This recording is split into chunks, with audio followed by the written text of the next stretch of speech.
اور یہ جو مسجد کا امام ہوتا ہے مقتدی کو ایسی عقیدت ہوتی ہے، اور جس مقتدی کو عقیدت نہ ہو اس کو تو مسجد چھوڑ دینی چاہیے، کسی اور مسجد میں چلا جائے۔ امام کے ساتھ بھی عقیدت نہیں ہے تو بتاؤ عقیدت کس کے ساتھ ہوتی؟ اگر امام میں کوئی چھوٹی بہت کمی بیشی ہو اس کو مت دیکھو، امام امام ہی ہوتا ہے۔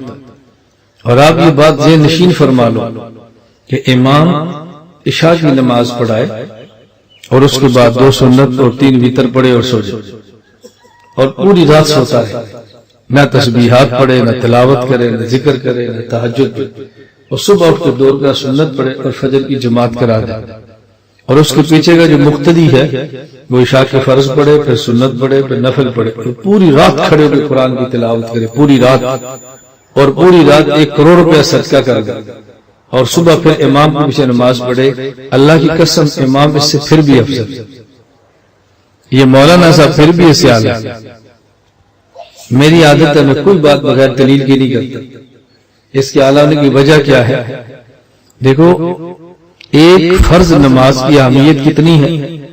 اگر کوئی شخص ایک فرض نماز کو پڑھے اور وقت گزار کے پڑھے، وقت گزار کے پڑھے، تو پوری زندگی انسان نوافل پڑھتا رہے، یہ جو وقت گزار کے نماز پڑھی ہے اس کا تدارک نہیں ہو سکتا۔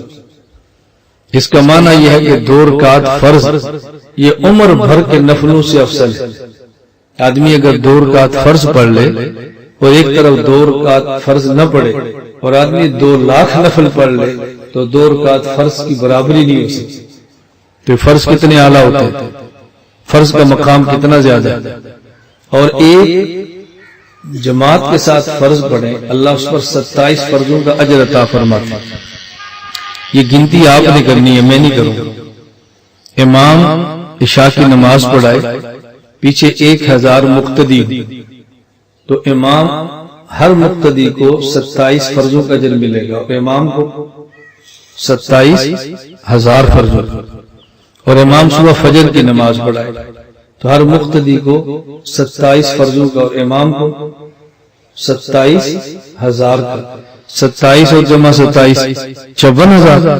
تو اس کا معنی اگر مقتدی 1000 ہوں تو امام کو 54,000 فرضوں کا اجر ملتا ہے۔ 54,000، اور مقتدی کیا کر رہا ہے؟ نفل، پوری رات نفل پڑے گا تو کتنے پڑھ لے گا؟ 1 کرب بھی صدقہ کر لے تو نفل ہی ہوگا نا، اور امام کو 54,000 فرضوں کا اجر مل رہا ہے۔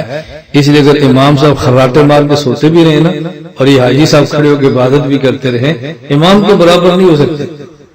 اس لیے اپنی اوقات ذہن میں رکھا کرو کہ میری حیثیت کیا ہے، میری عبادت کیا ہے۔ جب یہ دماغ بنا لیں گے تو پھر مولانا سے کبھی نفرت آپ کو نہیں ہوگی۔ خیر میں نے عرض کیا پیغمبر